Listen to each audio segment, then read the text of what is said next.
Yes po mga ka-idol, at nandito naman po tayo sa kusina natin. Kumusta kayo? At welcome po ulit sa channel natin. Ngayon may bago na naman tayong putaing lulutuin.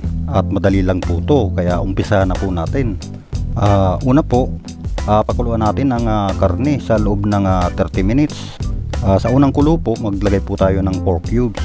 At takpan ulit natin hanggang sa lumambot yung karne.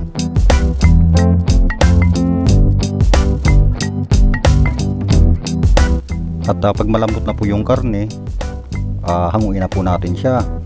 Pero yung sabaw po wag natin itatapon dahil mamaya kakailanganin po natin siya.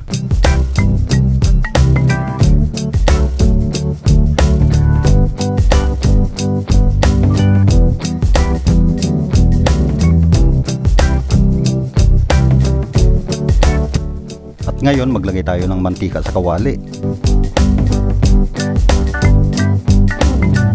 At igisa po natin ang bawang. At isunod po natin ang sibuyas.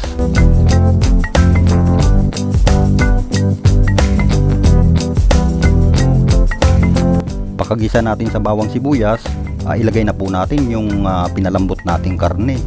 At haluin nating mabuti.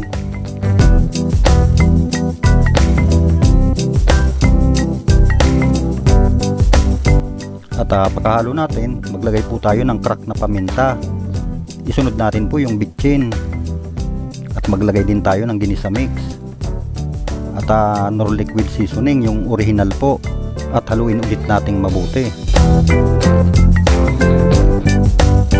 At pagkahalo nating mabuti, maglagay po tayo ng oyster sauce. At pagkalagay natin ng oyster sauce, haluin ulit natin tong mabuti.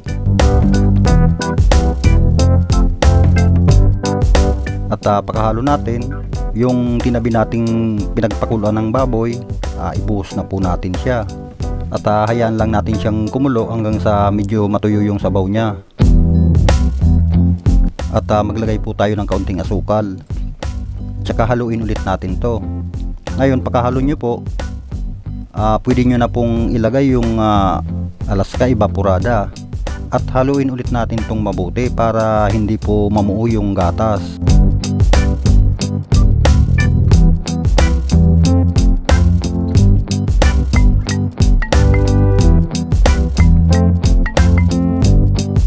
At pagkahalo po natin, pwede nating isunod na ilagay yung garbanzos.